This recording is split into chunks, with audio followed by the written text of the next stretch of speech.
Hello दोस्तों, मैं राहुल चौधरी स्वागत करता हूं आपके यूट्यूब चैनल गैलेंट क्लासेज में। इस वीडियो में हम बताएंगे मैथ के महत्वपूर्ण क्वेश्चन जो हर बार एग्जाम में पूछे जाते हैं। दोस्तों, मैथ में कुछ टाइप के क्वेश्चन फिक्स होते हैं जो बार बार रिपीट होते रहते हैं, अतः उन क्वेश्चन को हम इस वीडियो में आसान ट्रिक के साथ सॉल्व करेंगे। आपको मैथ के प्रश्न सॉल्व करने के लिए पेन उठाने की जरूरत नहीं पड़ेगी। तो आइए दोस्तों देखते हैं पहला प्रश्न। दोस्तों, पहला प्रश्न दे रखा है 0.784 के ऊपर बार है प्लस 0.876 के ऊपर बार है, इसका मान निकालना है। दोस्तों, इस टाइप के क्वेश्चन मैंने आपको वीडियो में करा रखे हैं, अगर आपने उनको नहीं देखा है तो उसे जरूर देख लें। दोस्तों, इस टाइप के क्वेश्चन को सॉल्व करते कैसे हैं वो देखते हैं। तो सबसे पहले हम क्या करते हैं, संख्या को एज इट इज लिख लेते हैं, जैसे 7, 8, 4। इसके बाद क्या करते हैं, हम जिस संख्या के ऊपर बार नहीं है उसको माइनस कर देते हैं, फिर अपॉन जितनी संख्याओं के ऊपर बार होता है उतनी हम 9 लिख देते हैं, 9, 9, और जितने के ऊपर नहीं होता है उसके 0 लिख देते हैं। दोस्तों, मैंने क्या किया है दोबारा देखिए, प्लस पहले तो संख्या को हम एज इट इज लिख देते हैं, जैसे 8, 7, 6। इसके बाद क्या करते हैं, हम जिस संख्या के ऊपर बार नहीं होता है उस संख्या को हम माइनस कर देते हैं, फिर अपॉन में लिख देते हैं। अपॉन में क्या करते हैं कि जितनी संख्याओं के ऊपर बार होता है उतनी हम 9 ले लेते हैं, जैसे 9 और 9। उसके बाद क्या करते हैं, हम जितनी संख्याओं के ऊपर बार नहीं होता है उतनी ही 0 लिख देते हैं। इतना हो गया। अब हम इसे सॉल्व करेंगे। 7, 8, 4 में 7 जाएंगे तो कितने बचेंगे, 777, प्लस 8, 7, 6 में से 8 गए तो कितने बचे, 8, 6, 8, हर समान है तो अपॉन 990। दोस्तों, इसे सॉल्व करेंगे, जब इसे प्लस करेंगे कितना हो जाएगा, 8, 7, 5, 4, 16 अपॉन 990। दोस्तों, इसे सॉल्व कर लेंगे, आंसर आपका आ जाएगा। दोस्तों, मैंने क्या बोला है, इस टाइप के क्वेश्चन में क्या करते हैं, जितनी संख्या के ऊपर बार होता है उतनी ही नीचे 9 लिख लेते हैं, और जितनी संख्या के ऊपर बार नहीं होता है उतनी ही हम 0 लिख लेते हैं। ऊपर क्या लिख देते हैं हम कि पहले संख्या को हम एज इट इज लिख लेते हैं। एज इट इज लिखने के बाद क्या करते हैं, हम उसमें से उतनी ही उस संख्या को घटा देते हैं जिसके ऊपर बार नहीं होता है। 7 के ऊपर बार नहीं था तो हमने 7 माइनस कर दिया। इसी तरह इसमें 8 पे बार नहीं था, हमने 8 माइनस कर दिया। दोस्तों, इसके हिसाब से मैं एक क्वेश्चन और दिखाता हूं आपके लिए।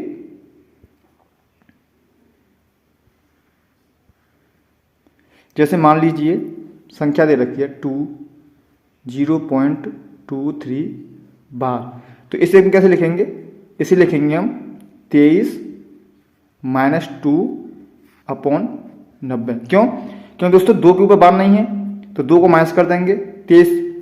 दोस्तों, यहाँ पे 3 आएगा, 23 आएगा, 23 है, 23 में 2 के ऊपर बार नहीं है, 2 माइनस कर देंगे, 1 के ऊपर बार है 9 लिख देंगे, 1 के ऊपर बार नहीं है 0 लिख देंगे। इसी तरह मान लो मैं लिखूँ 0.88 के ऊपर बार, तो इसे कैसे लिखेंगे हम, 88 माइनस 8 अपॉन 90। अगला क्वेश्चन देखते हैं। अगला क्वेश्चन दे रखा है आपका 2240 के कुल सम गुणनखंडों की संख्या ज्ञात कीजिए। दोस्तों, मैंने इस टाइप के क्वेश्चन आपके लिए करा रखे हैं। दोस्तों, अगर आप हमारे यूट्यूब चैनल पर नए हैं तो हमारे चैनल को सब्सक्राइब जरूर कर लें, क्योंकि दोस्तों मैं इस चैनल पर आपको इस टाइप के क्वेश्चन लाता रहूँगा। तो दोस्तों, सबसे पहले क्या करेंगे, हम 2240 के गुणनखंड निकालेंगे।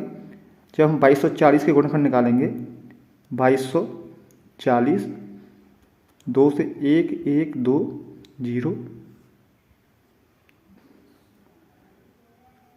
0, 2 से 280 बार, फिर 2 से 140 बार,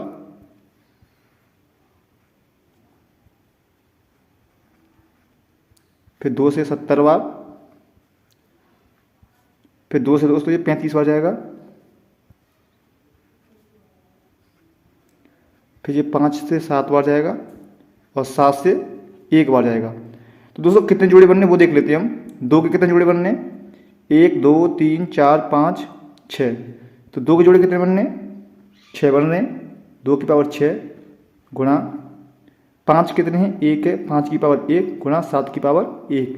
तो दोस्तों हमारे जोड़े कितने बनने, ये हमारा निकल के आया है। अब सबसे पहले दोस्तों हमें क्या देखना है कि निकालते कैसे हैं। दोस्तों इसमें क्या होता है, अगर इस क्वेश्चन में ये पूछता कुल गुणनखंड कितने हैं, तो अगर ये क्वेश्चन पूछता कुल गुणनखंड कितने हैं, तो दोस्तों हम क्या करते, 6 की पावर 1 प्लस कर देते 7 गुणा 1 में प्लस 1 कर देते 2 गुणा 1 प्लस कर देते 2, 7 दूनी 14 दूनी 28। तो इसका आंसर कितना आता, 28 आता।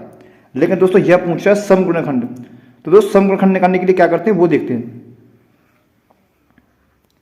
तो सम गुणनखंड निकालने के लिए हम क्या करते हैं, जो सम पावर है उसे हम एज इट इज लिख लेते हैं 6 गुणा, और जो विषम होती है उसमें हम प्लस 1 करके लिख देते हैं, तो 2 मल्टीप्लाई 2, 6 दूनी 12 दूनी 24, इसका आंसर 24 होगा। मैं दोस्तों आपको क्या बोला है, अगर सम गुणनखंड निकालता है तो क्या करते हैं हम, सम पावर को हम एज इट इज लिख देते हैं, उसके बाद विषम पावर होती है उसमें प्लस 1 करके लिख देते हैं, तो इसका आंसर 24 है। दोस्तों अगर इसी जगह पर वो विषम गुणनखंड पूछ लेता तो क्या करते हम, विषम गुणनखंड के लिए हम ये करते कि दोस्तों टोटल में से हम इस सम को निकाल देते, माइनस कर देते, विषम आ जाता। अगला क्वेश्चन देखते हैं।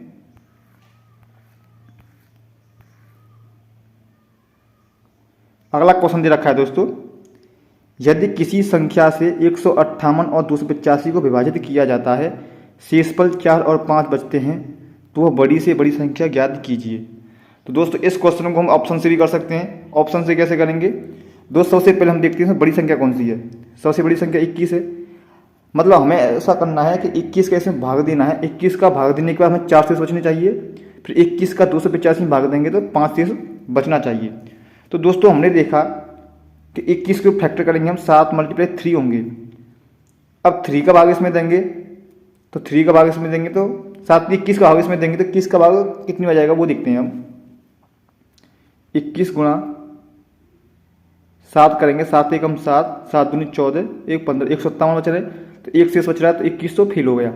इसके बाद देखते हैं हम 14 का भाग 158 देंगे तो कितनी हो जाएगा, 14 एकम 14 बच्चों 1 18, तो यहाँ 4 शेष बच रहे हैं, ये सेटिस्फाई हो रही है। इसके बाद 14 का भाग 285 में देंगे, 14 दूनी 28, 5 शेष बच रहे हैं, तो दोस्तों इसका आंसर कितना होगा, 14 होगा। दोस्तों अगला क्वेश्चन दे रखा है, यदि 4800 रुपये की राशि पर 15% ब्याज की दर से 2160 रुपये साधारण ब्याज प्राप्त तो कितने वर्षों में होगा। दोस्तों साधारण ब्याज निकालते कैसे हमें पता है, SI बराबर मूलधन गुणा रेट गुणा टाइम अपॉन 100, यह आपका फॉर्मूला होता है। उसने दे क्या रखा है, उसने 2160 रुपये आपकी ब्याज दे रखी है, 2160 बराबर मूलधन कितना दे रखा है उसने 4800 रुपये दे रखा है। उसके बाद रेट कितनी दे रखी है, 15% दे रखी है, टाइम उसने पूछा है अपॉन 100। जब दूसरे से सॉल्व करेंगे 2 जीरो से 2 जीरो कट जाएगा। इसके बाद क्या करेंगे,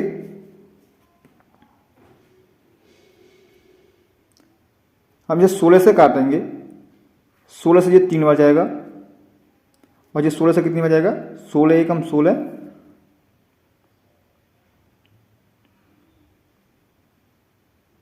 16 तिया 48 और 16 पंजे 80।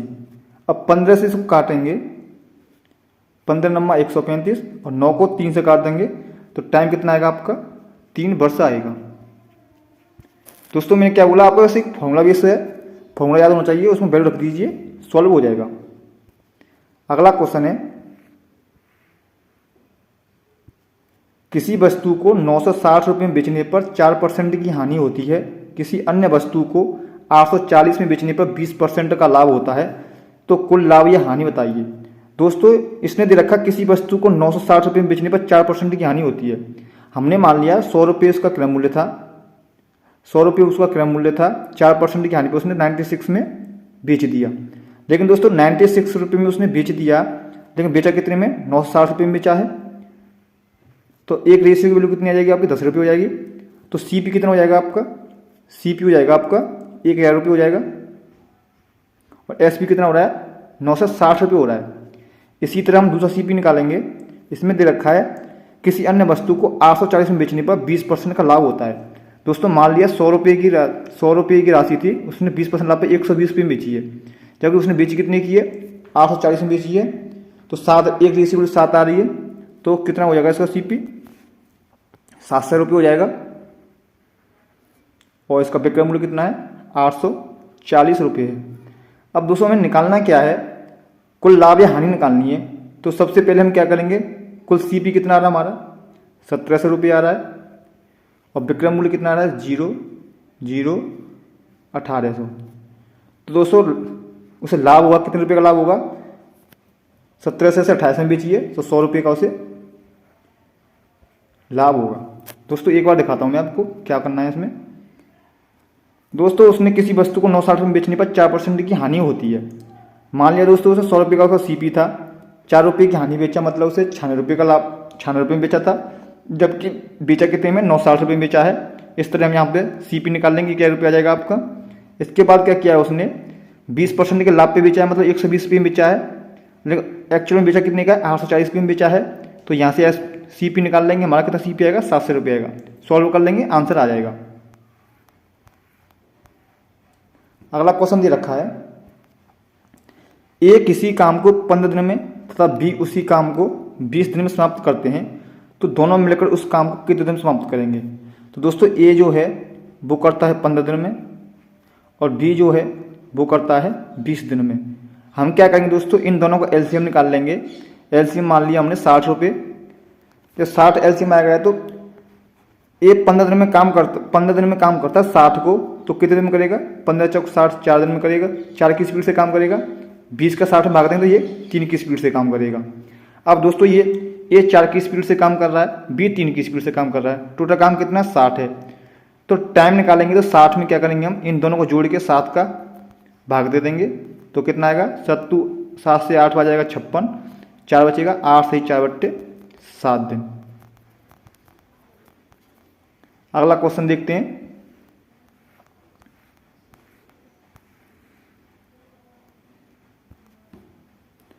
दो संख्याओं का अनुपात 3:4 है और उनका लघुत्तम समापवर्त्य 180 है, दूसरी संख्या ज्ञात कीजिए।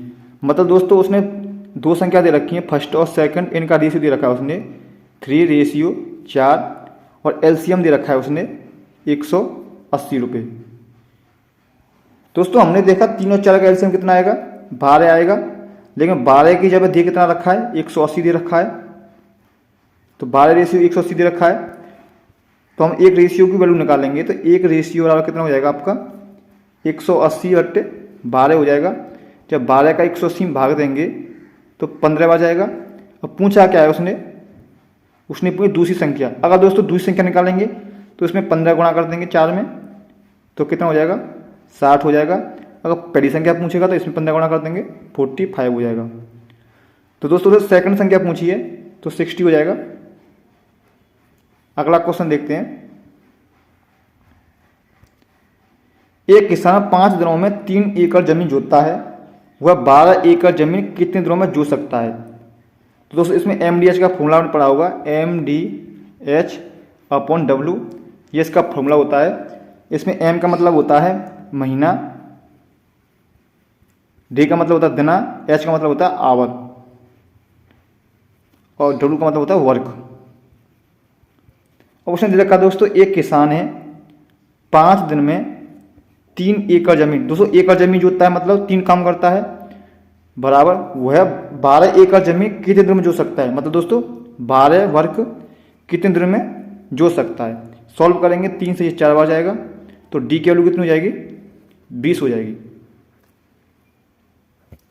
दोस्तों उम्मीद करता हूँ आपको सारे सवाल समझ में आ रहे होंगे। अगर दोस्तों आपको कोई प्रॉब्लम होती है तो आप हमें कमेंट बॉक्स में जरूर बताएं, मैं उसे अगली क्लास में सॉल्व करा दूंगा।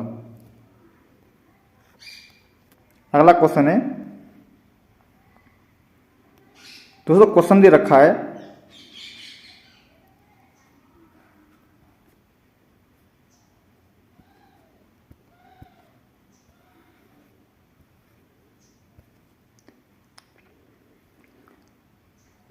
है आपका साइन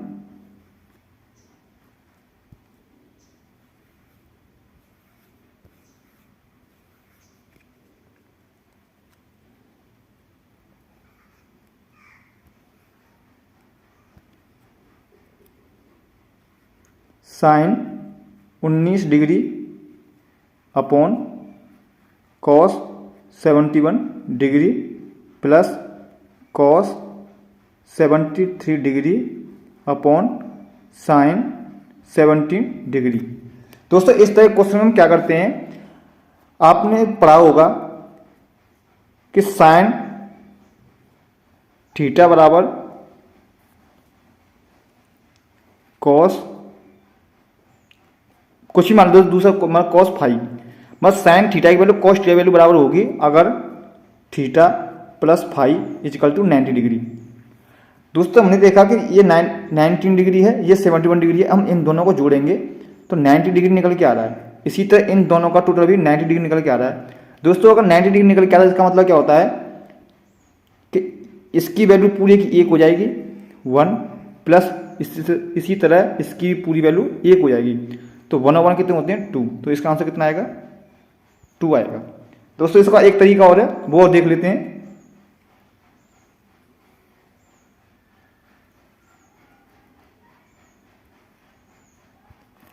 दोस्तों इसने दे रखा है साइन 19 अपॉन कॉस 71। दोस्तों हमें पता है कि साइन थीटा बराबर 90 माइनस कॉस थीटा, ये होता है कि नहीं होता है। तो अगर दोस्तों ऊपर साइन 19 दे रखा है, इसे हम कैसे लिख सकते हैं, साइन 19 अपॉन साइन 19 माइनस 71 लिख सकते हैं, लिख सकते हैं इसे। तो क्या हो जाएगा साइन 19 अपॉन साइन 19, तो दोनों कट जाएंगे तो कितना आएगा 1, तो ये तो ऐसे इसका भी 1 हो जाएगा, इसी तरह इसका भी 1 हो जाएगा, तो वही भी आंसर हमारा 2 आएगा। कैसे भी कर सकते हैं, आपकी इच्छा है। अगला क्वेश्चन देखते हैं।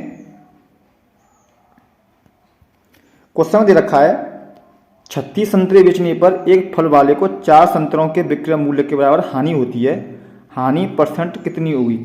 दोस्तों हमें मालूम है अगर हमें हानि निकालनी है तो हानि बराबर क्या होता है, हानि बराबर होता है आपका क्रय मूल्य माइनस विक्रय मूल्य होता है कि नहीं होता है, यही तो होता है। तो इसने क्या दे रखा है 36 संतरे बेचने पर फल वाले को 4 संतरों के विक्रय मूल्य के बराबर हानि होती है। तो दोस्तों मतलब उसको 4 रुपये की हानि हुई है, 4 संतरे की हानि हुई है और 36 संतरे बेचने पर, मतलब और CP में निकालना है, CP माइनस के 36 इतना होगा, तो CP कितना हो जाएगा हमारा, CP हो जाएगा हमारा 40। अब पूछ क्या रहा है वो देखते हैं। CP हमारा 40 हो गया, SP कितना दे रखा है उसने 36 दे रखा है, हानि % पूछी है। तो दोस्तों हानि कितने की हुई है, 4 रुपये की हानि हुई है, कितने पे हुई है 40 पे हुई है, % निकालेंगे तो 100 का गुणा कर देंगे। 1 मिनट को दोस्तों यहाँ करते हैं। दोस्तों उसे 4 रुपये की हानि हुई है, 40 रुपये पे हुई है, गुणा 100 कर देंगे, हानि % निकालनी तो 4 से ये 10 बार जाएगा और 10 से ये 10 बार जाएगा, 10% इसकी हानि होगी। दोस्तों मैंने आपको क्या बोला है कि सबसे पहले हमें करते क्या है वो देखिए, क्वेश्चन को दोबारा देखते हैं एक बार। दोस्तों हमें मालूम है अगर हमें हानि निकालनी है तो हानि बराबर क्या होता है क्रय मूल्य माइनस के विक्रय मूल्य।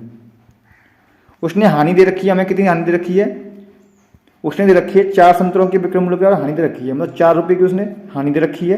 क्रय मूल्य हमें पता नहीं है, विक्रय मूल्य कितना दे रखा है उसने 36 दे रखा है, तो यहाँ से हम क्रय मूल्य निकालेंगे 40 आ जाएगा हमारा क्रय मूल्य, 40 हमारा क्रय मूल्य आ गया है। 4 संतरों के बराबर उसको हानि हो रही है, 100 का गुणा कर देंगे तो कितना आएगा 10%। अगला क्वेश्चन देखते हैं। अगला क्वेश्चन दे रखा है 2 संख्याओं का मासा 15 है तथा उनका लासा 225 है, यदि उनमें से एक संख्या 75 है दूसरी संख्या क्या होगी। दोस्तों इसका एक रिलेशन होता है फर्स्ट संख्या गुणा सेकंड संख्या बराबर LCM इंटू HCF।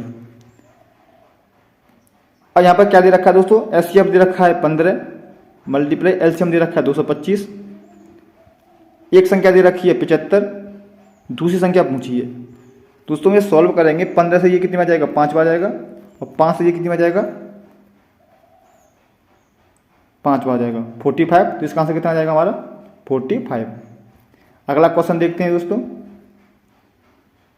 क्वेश्चन क्या दे रखा है, एक व्यक्ति अपने घर से दफ्तर साइकिल द्वारा 8 किलोमीटर प्रति घंटा की चाल से जाने पर 15 मिनट देरी से पहुंचता है, परंतु 10 किलोमीटर की चाल से जाने पर वह केवल 3 मिनट देरी से पहुंचता है। दोस्तों यहाँ पे एक चीज़ देखी जा रही है, यहाँ पर भी देरी हो रही है उसे और यहाँ पर भी देरी हो रही है। तो दूरी पूछी है। दोस्तों इस टाइप के सवालों को सॉल्व करने के लिए डिस्टेंस बराबर क्या होता है, दूरी कितनी रखी है इसकी 8 किलोमीटर प्रति घंटा और 10 किलोमीटर प्रति घंटा। दोस्तों इसमें क्या करते हैं, स्पीड का मल्टीप्लाई कर देते हैं, तो 8 गुणा 10 अपॉन इन दोनों का डिफरेंस निकाल देते हैं, कितना होगा 2 इसमें मल्टीप्लाई। अब दोस्तों यहाँ पे क्या दे रखा है, यहाँ पर भी देरी दे रखी है, 3 मिनट की देरी दे रखी है और यहाँ पर भी देरी दे रखी है। दोस्तों अगर सेम यूनिट आती है तो माइनस कर देते हैं। अगर यहाँ पे ऐसे होता है 15 मिनट की देरी और 3 मिनट की जल्दी, तो दोस्तों को हम आपस में जोड़ देते, लेकिन सेम है तो माइनस कर देंगे, कितना हो जाएगा 12 मिनट हो जाएगा। घंटे में निकालने के लिए हम 60 का भाग दे देंगे, तो 12 से ये कितनी बार जाएगा 5 बार जाएगा, 5 से ये कितनी बार जाएगा 2 बार जाएगा, 2 से ये 2 बार कट जाएगा, तो आंसर कितना आएगा इसका 8 किलोमीटर। दोस्तों मैंने आपको क्या बोला है, इस टाइप ऑफ क्वेश्चन करने के लिए रिलेशन होता है डिस्टेंस बराबर स्पीड 1 मल्टीप्लाई स्पीड 2 अपॉन दोनों का डिफरेंट मल्टीप्लाई टाइम का डिफरेंट, बस इतना करना होता है। अगला क्वेश्चन देखते हैं, ए किसी कार्य को 15 दिन में समाप्त कर सकता है जबकि बी इसे 20 दिन में समाप्त कर सकता है। दोनों ने इकट्ठे कार्य आरंभ किया, परंतु 5 दिन बाद ए ने कार्य करना बंद कर दिया। शेष कार्य समाप्त करने में बी कितना समय लेगा। तो दोस्तों कैसे करेंगे, क्वेश्चन क्या दे रखा है वो देखते हैं। सबसे पहले क्वेश्चन दे रखा है ए 10 दिन में समाप्त करता है और बी इसे 20 दिन में समाप्त करता है।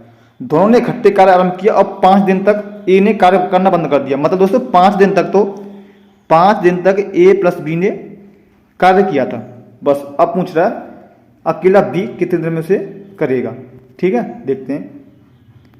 सबसे पहले क्या करेंगे दोस्तों, इनका एलसीएम लेंगे। इनका एलसीएम कितना आ रहा है 20 आ रहा है, तो एक कितनी स्पीड से काम करेगा 10 दूनी 20, 2 की स्पीड से काम करेगा और बी 1 की स्पीड से काम करेगा। अब क्या करना है दोस्तों, इसने दे रखा है कि दोनों ने मिलकर 5 दिन तक कार्य किया था, तो दोस्तों 2 1 3 की स्पीड से काम करेंगे मिलके और 5 तक कार्य किया, 15 दिन काम 15 दिन उसने काम कर लिया।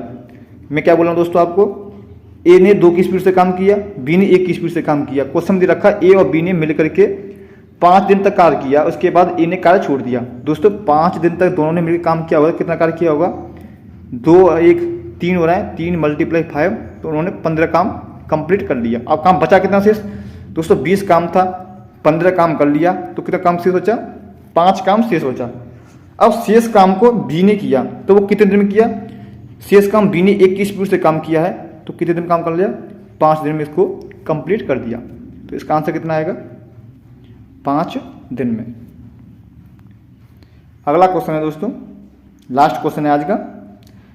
क्वेश्चन दे रखा है कोई बल्लेबाज 15वीं पारी में 58 रन बनाता है और इस प्रकार अपने औसत में 3 रन की वृद्धि करता है। 15वीं पारी के बाद इसका औसत रन क्या होगा। दोस्तों यह क्वेश्चन है आपका बहुत ही इंपॉर्टेंट क्वेश्चन है। यह दोस्तों एसएससी का बहुत ही फेवरेट क्वेश्चन है। यह क्वेश्चन हर शिफ्ट में या हर कोई सा भी एग्जाम में किसी न किसी में से पूछ लेता है। तो दोस्तों कैसे करेंगे इसे वो देखते हैं। क्वेश्चन में क्या दे रखा है, कोई बल्लेबाज 15वीं पारी में 58 रन बनाता है। दोस्तों मैंने मान लिया 15वीं पारी से पहले उसने 14 पारी खेली होंगी और 14 पारी खेली थी और मैंने मान लिया 14 पारियों का औसत था उसका x रन। 14 पारियों कितना था उसका x रन था।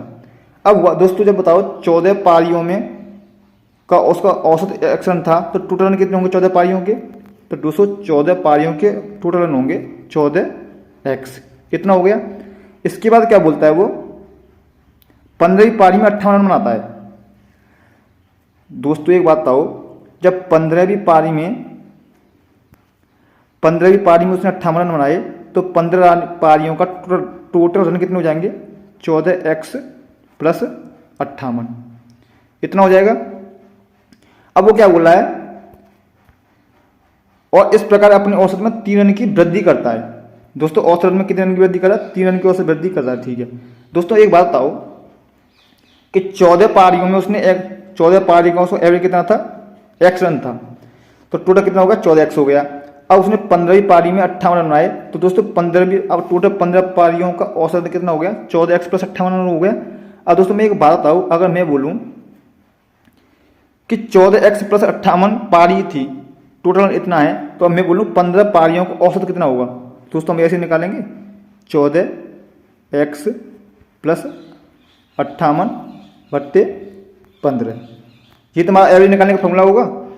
अब दोस्तों उसने दे रखा है, पहले हमारा औसत कितना था? x था। उसने बोला कि अब उसमें औसत में 3 की वृद्धि हो गई है। अब दोस्तों हम इसे सॉल्व कर लेंगे, और जब इसे हम सॉल्व करेंगे तो क्या होगा? ये कितना हो जाएगा आपका? 15x प्लस 45 बराबर 14x प्लस 58। दूसरी जब x इधर आएगी तो कितनी बचेगी? x बचेगी। ये इधर जाएगा तो कितना बचेगा आपका? 13 बचेगा, 13। तो दोस्तों इसके 14 पारियों औसत रन कितना था? 13 रन एवरेज था उसका। अब क्वेश्चन में क्या पूछा है? इसने पूछा है क्वेश्चन में कि 15वीं पारी के बाद, तो दोस्तों 15वीं पारी के बाद कितना औसत रन होगा? दोस्तों हमें पता 3 रन बढ़ गया था उसका औसत रन, तो कितना हो जाएगा? 13 प्लस 3, तो कितना हो जाएगा? 16। तो दोस्तों इसका आंसर कितना होगा? 16 इसका आंसर होगा। दोस्तों एक बार और देखते हैं, क्वेश्चन दे रखा है कोई बल्लेबाज 15वीं पारी में 58 रन बनाता है और इस प्रकार अपने औसत में 3 रन की वृद्धि करता है।